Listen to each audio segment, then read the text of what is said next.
Market లో invest చేసి మీ డబ్బులు డబుల్ చేసుకోవాలనుకుంటున్నారా? సుందరరామిరెడ్డి గారి సెమినార్ కి అటెండ్ అవ్వండి.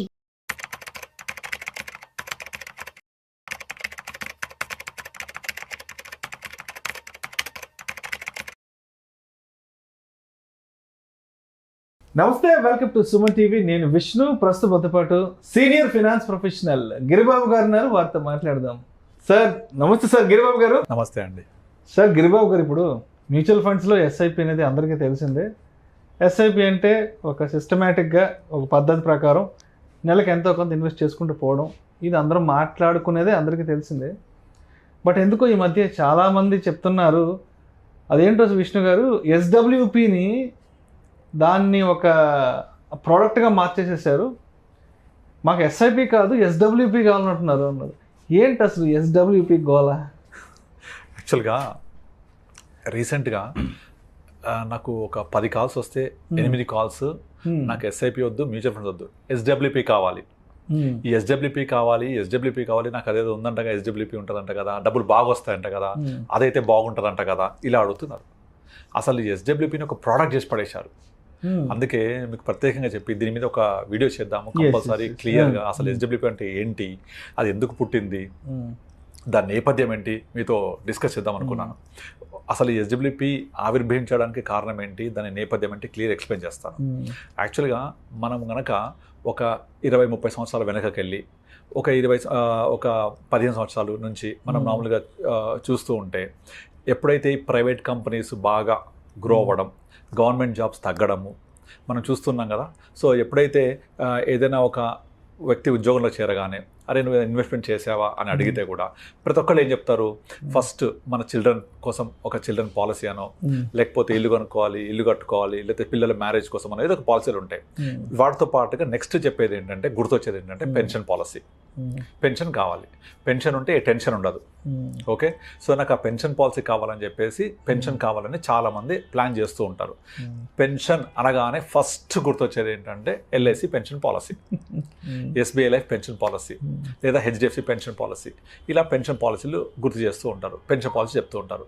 అయితే మనం ఇంకొంచెం వెనక్కి వెళ్తే మనకు ఇమ్మీడియట్ యాన్యుటీ ప్లాన్స్ కూడా ఉంటాయి. ఈ పెన్షన్ యాన్యుటీ అంటారు. యాక్చువల్గా ఈ ఇమీడియట్ యాన్యుటీ ప్లాన్స్ ఏం చేస్తాయి, మనం కనుక 45 years దాటి ఉండి మనం ఒక పాలసీ తీసుకుంటే ఆ పాలసీలో ఇమీడియట్ యాన్యుటీ ఆప్షన్ ఉంటుంది. అంటే మనం కనుక ₹1,00,000 పే చేస్తే మనకు annuity immediately monthly or quarterly or half yearly or yearly start అయిపోద్ది. అంటే మనకి ఇమీడియట్లీ ఒక పెన్షన్ లాంటి దొరుకుతుంది మనకు. ఇది యాక్చువల్గా బాగా పాపులర్. అయితే ఇక్కడ ఒక డ్రాబ్యాక్ ఏంటంటే, మీరు జీవన్ అక్షయ్ అని ఎల్ఐసిలో ఒక పాలసీ ఉండేది, జీవన్ అక్షయ్. ఇది 1980s నుంచి కూడా ఉంది. ఎవరైతే జీవన్ అక్షయ్ పాలసీలో అప్పుడు 80sలో స్టార్ట్ చేశారో వాళ్ళకు ఇంట్రెస్ట్ రేట్ మోర్ దెన్ 12% ఉండేది. ఈ పాలసీ యొక్క ఫీచర్ ఏంటంటే, మీరు జీవన్ అక్షయ్ పాలసీలో ఇమీడియట్లీ పెన్షన్ దొరుకుతుంది, రేట్ ఆఫ్ పెన్షన్ రేట్ కూడా మనము ప్రివైలింగ్ రేట్ వస్తుంది. ఇది 80sలో తీసుకున్న వాళ్ళకు 12% ఉంటే ఈ రోజుకి 12% వస్తుంది. బాగుంది కదా. అంటే ఇన్ఫ్లేషన్ ఎంత పెరిగినప్పటికీ, వడ్డీ రేట్లు ఎంత తగ్గిపోయినప్పటికీ అప్పుడు తీసుకున్న వాళ్ళకు 12% వస్తుంది. దాని తర్వాత ఏం చేసింది, నెక్స్ట్ సిరీస్లో ఇట్లా సిరీస్లో వస్తూ ఉంటాయి ఎవ్రీ ఇయర్. ఆ వచ్చే సిరీస్ అన్ని ఇంట్రెస్ట్ రేట్స్ తగ్గుతూ వస్తున్నాయి. ఇప్పుడు ప్రజెంట్ కూడా జీవనక్షయ ఎల్ఐసి పాలసీ ఉంది. దీంట్లో మనకు వచ్చే రేట్ ఆఫ్ రిటర్న్ హార్డ్లీ 6.5%. అయితే ఇదంతా కూడా గత 2010-11 తర్వాత నుంచి ఏమైందంటే, నాకు పెన్షన్ పాలసీ కావాలి అంటే ఎంత వస్తుంది రిటైర్మెంట్ తర్వాత అని చూస్తే 6.5కి వచ్చేసాయి. మరి సరిపోద్దా 6.5% అంటే, నేను ఒక ₹1,00,00,000 ఇన్వెస్ట్ చేస్తే నాకు 6.5 లక్షలు 6.5% అంటే సంవత్సరానికి నెలకి ఎంత అవుతుంది, హార్డ్లీ 50,000. సరిపోద్దా 50,000? ఇవాళ సరిపోవచ్చు, రేపటి పరిస్థితి ఏంటి 17,000, ఎందుకంటే మారదు కదా యాన్యుటీ రేటు, అంతే ఉంటుంది, సరిపోదు. కనుక నాకు ఈ పెన్షన్ పాలసీ ఇవాళ 6.5% ఓకే అయినప్పటికీ ఓ 10 ఏళ్ళతో నాకు సరిపోదు. కనుక వచ్చే రిటర్న్ ఫిక్స్ ఉండడం వల్ల నాకు ఇది సరిపోకపోవచ్చు. సెకండ్ డ్రాబ్యాక్ ఏంటి ఇందులో, సెకండ్ డ్రాబ్యాక్ ఏంటంటే, దీంట్లో యాన్యుటీస్ ట్యాక్సబుల్ ఆల్వేస్. ఫస్ట్ థింగ్ ఏంటి, నాకు అమౌంట్ సరిపోదు, రేపు పొద్దున ఎక్కువ కావాలి అంటే పాసిబుల్ అవ్వదు, because pension rate is fixed. రెండో డ్రాబ్యాక్ ట్యాక్సబుల్ ఉండేది. అయితే ఓకే, పెన్షన్ పాలసీస్ ఉన్నాయి కాబట్టి నాకు ఈ పెన్షన్ పాలసీ వద్దు, నేను వేరే దగ్గరికి ఇన్వెస్ట్ చేస్తా అని ప్లాన్ చేసేవాళ్ళు. అట్లా చూస్తే ఎండోమెంట్ పాలసీస్ ఉంటాయి, అక్కడ కూడా రేట్ ఆఫ్ ఇంట్రెస్ట్ ఫిక్స్డ్. ఇవన్నీ అయిపోయాయి. తర్వాత ఏమైపోయినాయి, 2015-16 తర్వాత డిమానిటైజేషన్ అయిపోయిన తర్వాత చాలా మ్యూచువల్ ఫండ్స్ ఏం చేశాయంటే డివిడెంట్ ఆప్షన్ స్టార్ట్ చేశాయి. యాక్చువల్ చెప్పాలంటే అది కొత్తదేం కాదు. మ్యూచువల్ ఫండ్ పుట్టినప్పటి నుంచి డివిడెండ్ ఆప్షన్స్ ఉన్నాయి, కానీ ఇయర్లీ డివిడెండ్ ఆప్షన్ ఉండేవి. అందులో ఇయర్లీ ఎంత ఇచ్చేవాళ్ళు? 9-10% ఇచ్చేవాళ్ళు. ఈ ఎప్పుడైతే 2016 డిమానిటైజేషన్ అయిందో దాని తర్వాత అందరూ కూడా ఫిక్స్డ్ డిపాజిట్లు మానేసి తక్కువ రేట్ ఆఫ్ ఇంట్రెస్ట్ అయిందని మెల్లమెల్లగా ఫైనాన్షియల్ ఇన్స్టిట్యూషన్స్కి రావడం, వచ్చి నాకు మంత్లీ ఇన్కమ్ ఉంటే బాగుంటుందని ప్లాన్ చేసినప్పుడు మ్యూచువల్ ఫండ్ హౌసెస్ ఏం చేశాయి, అదేదో సంవత్సరానికి 10% ఇచ్చే బదులు మేము దాన్ని మంత్లీకి కన్వర్ట్ చేస్తామని 10ని 12 చేసి డివైడ్ బై 12 months మంత్కి 1% ఇవ్వడం స్టార్ట్ చేశారు. ఇది ఫస్ట్ స్టార్ట్ చేసింది హెచ్డిఎఫ్సి బ్యాలెన్స్ అడ్వాంటేజ్ ఫండ్. ఇది ఎంతలా పాపులర్ అయిపోయిందంటే మీకు అప్ కంట్రీలో అంటే ఊర్లలో టౌన్స్లలో అప్ కంట్రీలో తర్వాత పెరిఫరల్స్లో ఒక బ్యాంక్లో కనుక డబ్బులు ఉన్నాయంటే సార్ మా దగ్గర ఎఫ్డీ అయితే 6 ఉంటుంది, ఇందులో పెట్టండి, ఇది ఎఫ్డీతో సమానం, మీకు 12 వస్తుంది పర్ మంత్ 1%, యాన్యువల్ 12% చెప్పేవాళ్ళు. దాంతో నాకు చెప్తుండేవాళ్ళు ఒక్కొక్క బ్రాంచ్ వారానికి కొన్ని కోట్ల రూపాయల బిజినెస్ చేసేవాళ్ళు. ఇండియా మొత్తం వారానికి ఆల్మోస్ట్ ఒక మోర్ దెన్ 100 crores బిజినెస్ చేసేది. అలా విపరీతంగా ఇన్ఫో రావడం స్టార్ట్ అయినాయి ఆ ఫండ్స్లోకి. వాళ్ళని చూసి మిగతా ఫండ్స్ అందరూ కూడా మంత్లీ డివిడెండ్ పేఅవుట్ మంత్లీ అంటే 1%, 0.9, 0.85 అట్లా పెట్టేవాళ్ళు. ఇదంతా 2016, 17, 18 చాలా పాపులర్ అయింది. 18లో ఒక బడ్జెట్లో ఒక రూల్ తీసుకొచ్చింది గవర్నమెంట్. ఏం చేసింది, 2018 బడ్జెట్లో డివిడెండ్ డిస్ట్రిబ్యూషన్ ట్యాక్స్ ఇంపోజ్ చేశారు. ఈ డివిడెండ్ డిస్ట్రిబ్యూషన్ ట్యాక్స్ అనేది it's a taxable in your hand. మీకు ఏదైతే డివిడెండ్ వస్తుందో ఈ మ్యూచువల్ ఫండ్స్ ద్వారా కావచ్చు, స్టాక్స్ ద్వారా కావచ్చు, ఇది మీ చేతికి వచ్చాక డివిడెండ్ ట్యాక్సబుల్ అంటే ఏంటి, మీకు ఆల్రెడీ ఎంత బ్రాకెట్లో ఉన్నారో 10%, 20%, 30% ఏ బ్రాకెట్లో ఉంటే ఆ టోటల్ ఇన్కమ్కి ఇది యాడ్ చేసి మీరు ట్యాక్స్ పే చేయాలి. సో డివిడెండ్ డిస్ట్రిబ్యూషన్ ట్యాక్స్ అయ్యేసరికి ఎవరైనా ఈ మంత్లీ ఇన్కమ్ కావాలంటే వాళ్ళు తక్కువ అమౌంట్స్ చేయరు, పెద్ద అమౌంట్స్ ఇన్వెస్ట్ చేస్తూ ఉంటారు. ఆ వచ్చే అమౌంట్ మీ పర్సనల్ ఇన్కమ్ యాడ్ చేసి మీ బ్రాకెట్ 30% అయితే 30% ట్యాక్స్ పే చేయాలి. కనుక 30% ట్యాక్స్ పే చేస్తుంది కాబట్టి మీకు డివిడెండ్ అనేది సూటబుల్ కాదు. కనుక మీరు సిస్టమాటిక్ విత్డ్రాకి వెళ్ళండి. ఈ ఎస్డబ్ల్యూపీకి వెళ్ళడం వల్ల ఏమవుతుంది, విత్డ్రా కదా, దీని ఎల్టీసీజే ఉంటుంది 10%. అది కూడా ఏంటి, మీకు చాలా వరకు ఈ బ్యాలెన్స్ ఫండ్స్ అని కూడా ఫస్ట్ 10% ఆఫ్ కార్పస్ మీద విత్డ్రా చేస్తే ఎగ్జిట్లో లేదు అని చెప్పేవాళ్ళు. కనుక మీరు 10% వరకు నాకు యాన్యువల్ ఇన్కమ్ వచ్చేలాగా 10% per annum divide by 12 months అలా తీసుకొని ఎస్డబ్ల్యూపీ ప్లాన్ చేసుకునేవాళ్ళు. అంటే 10 లక్షలు ఇన్వెస్ట్ చేస్తే 10% ఎంత, ₹1,00,000 డివైడ్ బై 12 అంటే ₹8,000 పర్ మంత్. ఈ ₹8,000 నేను ఎస్డబ్ల్యూపీ పెట్టుకుంటే నాకు ఎగ్జిస్టింగ్ మీద ఎగ్జిట్లో లేదు, నా చేతికి వచ్చే దాని మీద 1 lakh ఉంటుంది కాబట్టి up to 1 lakh tax exempted. అలా ట్యాక్సేషన్ని దృష్టిలో పెట్టుకొని ఎస్డబ్ల్యూపీని కొంచెం బెటర్ వైజ్ చేసి ఇంట్రొడ్యూస్ చేసింది అన్ని ఫండ్ హౌసెస్ కూడా. ఇక డివిడెండ్ ఆప్షన్ చాలా డిస్కరేజ్ చేస్తూ వస్తున్నాయి. ఎందుకంటే డివిడెండ్ తీసుకుంటే మీకు ట్యాక్సబుల్ కాబట్టి. సో ఇక్కడ ఇంకొక అడ్వాంటేజ్ ఏంటి, ఫస్ట్ ట్యాక్సేషన్ని అడ్రస్ చేసాం. అంటే మన పాత పాలసీలో ఉండే 2 ప్రాబ్లమ్స్, ఒకటి రేట్ ఆఫ్ యాన్యుటీస్ ఫిక్స్డ్, మీకు ఎక్కువ కావాలంటే రాదు.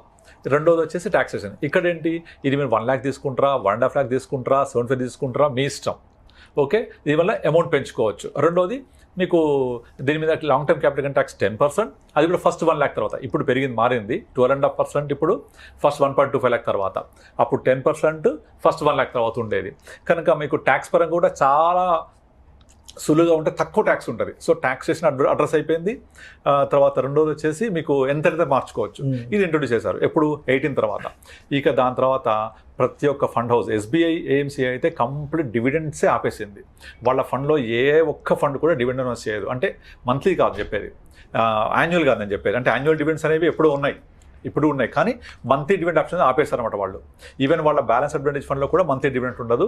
కంప్లీట్గా డివిడెంట్ అనే ఆప్షన్ని కంప్లీట్గా ఆపేసిన ఫస్ట్ ఫండ్ హౌస్ ఎస్బీఐ. అంటే అంతా డిస్కరేజ్ చేసేస్తారు వాళ్ళు డివిడెంట్ విషయంలో.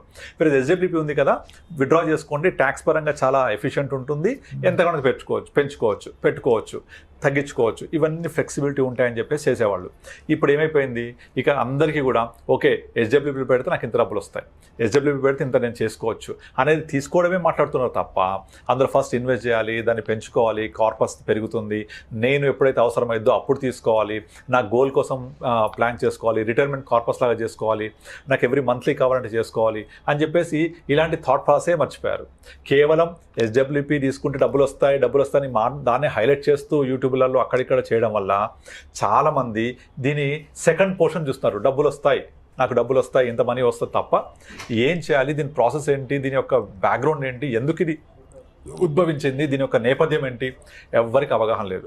ఇప్పుడు ఈవెన్ యూట్యూబ్లో కూడా రీసెంట్గా నాకు చాలా మంది అడిగారు, ఆ SWPలో ఎంత వస్తుంది అంటే ఒక ఆమె ఏం చేసిందంటే నాకు మెసేజ్ పెట్టింది, సార్ నేను పలానా యాప్లో వెతుకుతున్నాను, SWP ఎక్కడ కనబడలేదండి. ఫస్ట్ ఇన్వెస్ట్ చేయలేమా, ఫస్ట్ ఇన్వెస్ట్ చేయకుండా SWP చేద్దామని చూస్తున్నా అంటోంది.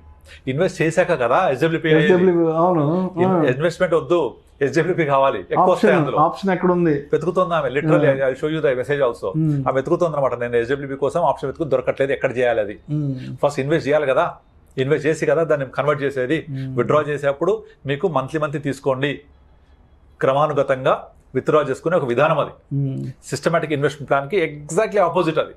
Systematic investment plan, systematic withdrawal plan. మనం ఇన్వెస్ట్ చేస్తూ పోతాం, పెరుగుద్ది, లంసమైద్ది, సిస్టమాటిక్గా తీసుకుంటూ ఉండండి. మనం ఒక వీడియో చేసాం, గుర్తుందా, మీ నెల్లూరు ఫ్రెండ్కి ఒకటి చెప్పాము, 50 లక్షలు ఉంటే ఇల్లు కొనాలా, మ్యూచువల్ ఫండ్ పెట్టాలని. అతనికి ఏం చేశాము, బాబు 50 లక్షలు ఉంటే ఒకేసారి ఇల్లు కొనకు, మ్యూచువల్ ఫండ్ పెట్టుకొని 1 year గ్యాప్ ఇవ్వు, 1 year తర్వాత వచ్చే కార్పస్ నుంచి every month systematic withdrawal plan తీసుకొని నీ EMI కట్టుకొని చెప్పాం. అవునా? సో అది ఎంత బాగా వర్కౌట్ అయింది ఆయనకు. డబ్బులు ఆయన దగ్గర ఉన్నాయి 50 లక్షలు, ఇల్లు వచ్చింది, ఇల్లు లోన్లో తీసుకోవడం వల్ల EMI కట్టుకుంటూ పోయాడు, కార్పస్ ఇక్కడ ఉంది, ప్లస్ ఇల్లు కూడా తను ఎక్వైర్ చేసుకోగలిగాడు. రీసెంట్గా ఒక కేస్ స్టడీ చెప్తాను. యాక్చువల్గా మన దగ్గర ఒక అమ్మాయి వచ్చింది, వాళ్ళ బ్రదర్ వచ్చేసి నా క్లయింట్, ఆమె ఏజ్ 36 ఉంటుంది. అయితే వాళ్ళ husband at the age of 40 he passed away due to some accident. అయితే ఇన్సూరెన్స్ నుంచి 50 లక్షలు, తర్వాత వాళ్ళ ఫ్రెండ్స్ అంతా కొంచెం గ్యాదర్ చేసి ఒక 4-5 lakhs ఇచ్చారు ఆమెకు. మొత్తం 55 lakhs మాత్రమే ఆమె దగ్గర ఉన్నాయి. ఇంకా వేరే ఇన్కమ్ అంటూ ఏమీ లేదు ఆమె దగ్గర. వాళ్ళ హస్బెండ్ పేరెంట్స్ కూడా ఎవరు చూడట్లేదు ఇప్పుడు ఆమెని. సో ఈ 55 lakhs జీవితాంతం ఆమెకు యూజ్ అవ్వాలి. ప్లస్ 2 kids ఉన్నారు, వాళ్ళ ఎడ్యుకేషన్ నీడ్స్, మ్యారేజ్ నీడ్స్ అన్ని ఫుల్ఫిల్ అవ్వాలి. But total corpus available is 55 lakhs. ఇది ఎలా చేద్దామని దగ్గరికి వస్తే నేను ఒక మంచి సలహా ఇచ్చాను.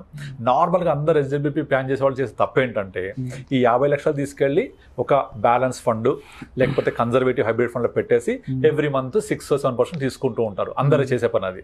బట్ అలా చేయకూడదు. నేనేం చేశానంటే, నాకు ఒక 1 year టైం ఇవ్వండి, ఈ 50 lakhs ఇన్వెస్ట్ చేద్దాం. ఈ 1 year పాటు మీరు బ్రతకడానికి మీకు కావాల్సిన డబ్బులు ఆల్రెడీ 55 lakhs ఉన్నారు కదా, ఒక 4-5 lakhs ఉంచుకోండి అకౌంట్లో. అది మీరు యూజ్ చేసుకుంటూ 1 year గడపండి. 1 year తర్వాత 50 lakhsలో ఒక 12% ఎంత అవుతుంది?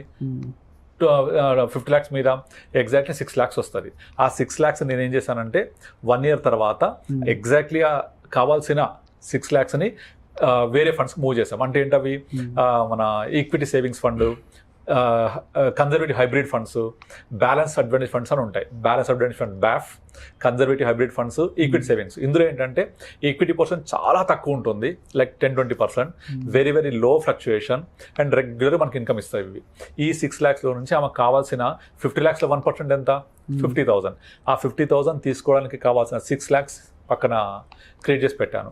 అందులోంచి ఎవ్రీ మంత్ 50 తీసుకుంటూ ఉంటుంది. తీసుకున్నా కూడా 6 lakhs ఇంకా పెరిగే ఉంటాయి కొద్దిగా, ఎందుకంటే మినిమం అవి 8-9% ఇస్తూ ఉంటాయి.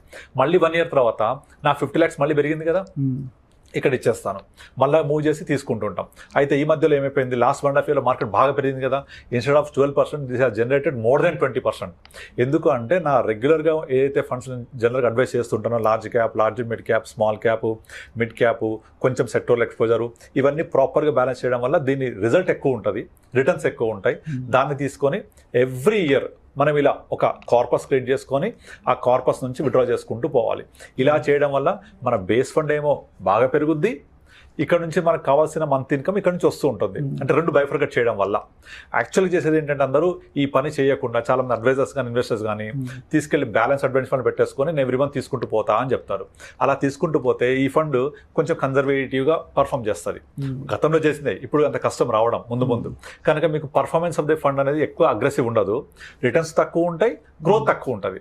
అలా కాకుండా మీరు డివైడ్ చేసేయండి. ఒక్క 1 year టైం తీసుకొని ఒక 12% వచ్చాక దాన్ని సపరేట్గా ఫండ్స్ మూవ్ చేసుకోవాలి. నేను చెప్పినట్టుగా ఈక్విటీ సేవింగ్స్, కన్జర్వేటివ్ హైబ్రిడ్, BAFలోకి మూవ్ చేసుకొని విత్డ్రా ప్లాన్ చేసుకోవాలి. ఇది 1 year తర్వాత చేయాలి, ఫస్ట్ 1 year తర్వాత. ఇక ఎవ్రీ ఇయర్ ఈ ప్రాసెస్ చేస్తున్నారు, ఇయర్లీ వన్స్ చేయాలి. ప్రాసెస్ చేస్తే మీ బేస్ ఫండ్ ఏమో అగ్రెసివ్ పర్ఫామ్ చేస్తుంది, ఇక్కడ మంత్లీ రావచ్చు, మంచిగా వస్తూ ఉంటాయి. ఇప్పుడు క్వశ్చన్ రావచ్చు, మరి 1 year ఎప్పుడైనా మనం 12% ఇవ్వకపోతే అని పాసిబిలిటీ ఉంటుంది. అప్పుడు 12% రాకపోతే కొంచెం మనం కార్పస్ నుంచి తీసుకోవాల్సి వస్తుంది. బట్ ఎవ్రీ ఇయర్ మినిమం యావరేజ్గా 12-15% ఇస్తూ ఉంటుంది. ఏ సంవత్సరమైనా రాకపోతే కూడా మనం కొంచెం కార్పొరేషన్ తీసుకోవాల్సి వస్తుంది, తీసుకుందాం. కానీ ఆ 3-4 yearsలో ఎప్పుడోసారి బాగా జంప్ కొడుతుంది మార్కెట్, అప్పుడు మేకప్ అయిపోతుంది. అంటే rather putting in normal regular బ్యాఫ్లో పెట్టి తీసుకునే దానికంటే ఇలా చేయడం వల్ల మీకు రిటర్న్స్ ఎక్కువ ఉంటాయి, కార్పస్ ఎక్కువ జనరేట్ అవుతుంది, గ్యారంటీగా మంత్లీ ఇన్కమ్ వస్తుంది అండ్ లోస్ టాక్సేషన్ కూడా. సో ఇన్ని బెనిఫిట్స్ ఉంటాయి ఇందులో. ఇవన్నీ అర్థం చేసుకోకుండా నాకు ఎస్డబ్ల్యూపీ కావాలి, ఎస్డబ్ల్యూపీ మాత్రమే కావాలి, మ్యూచువల్ ఫండ్స్ రిస్క్ నాకు వద్దు అనే రేంజ్కి వెళ్ళిపోయింది. సో అందుకే అలా కాకుండా ఇది ఒక క్రమానుగతంగా విత్డ్రా చేసుకునే ఒక విధానం మాత్రమే. దానికంటే ముందు ఇన్వెస్ట్ చేయాలి. ఫస్ట్ మనం ఇన్వెస్ట్ చేసి ప్రాపర్గా ప్లాన్ చేసుకొని తీసుకుంటూ ఉండాలి. అంటే ఒక ఎస్డబ్ల్యూపీ గురించే కాదు, మ్యూచువల్ ఫండ్ ఇన్వెస్ట్మెంట్ ని కూడా ఒక స్పెక్యులేషన్ చేసేసారు. అంటే ఎగ్జాక్ట్లీ మార్కెట్ ఆల్ టైమ్ హైకి వెళ్ళిపోయింది, డబ్బులు రిడెంప్షన్ కొట్టాలి, మళ్ళీ పడగానే మార్కెట్ పడంగానే మళ్ళీ ఎక్కడ ఇన్వెస్ట్మెంట్ చేయాలా ఏంటి అంటే ఎందుకు ఇలాంటి పర్సెప్షన్ స్టార్ట్ అవుతుంది అంటారు? ఎందుకు దీన్ని కూడా ఒక ఈక్విటీ కైండ్ ఆఫ్ దీంట్లో తీసుకొచ్చేసారు? గ్రీడ్ పెరిగిపోవడం. యాక్చువల్గా ఎప్పుడు కూడా స్టాక్ మార్కెట్కి ఒక పొటెన్షియల్ ఉంటుంది, ఎంత అంటే 12-15% రిటర్న్ ఇవ్వడం.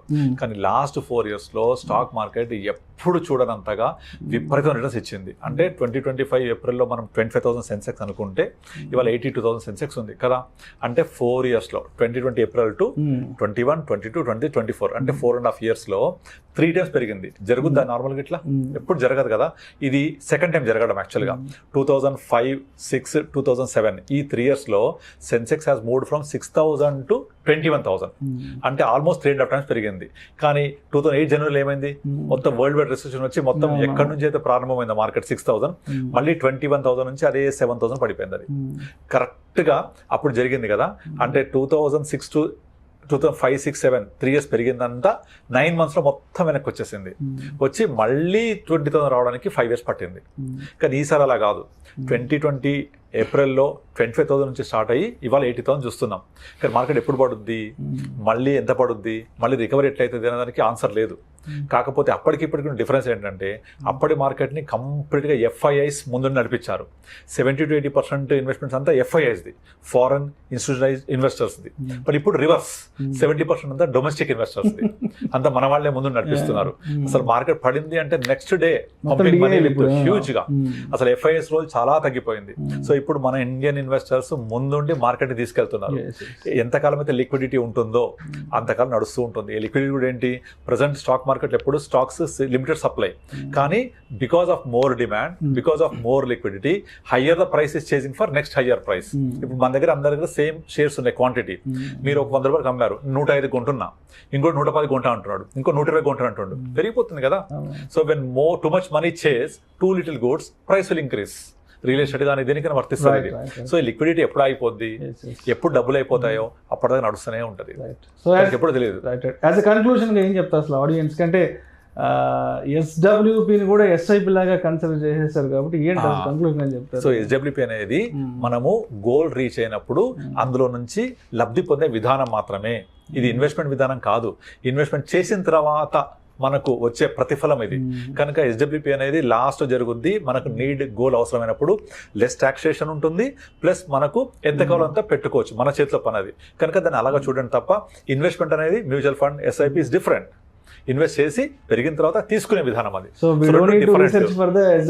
ఎగ్జాక్ట్లీ, దానికి రీసెర్చ్ చేయకూడదు.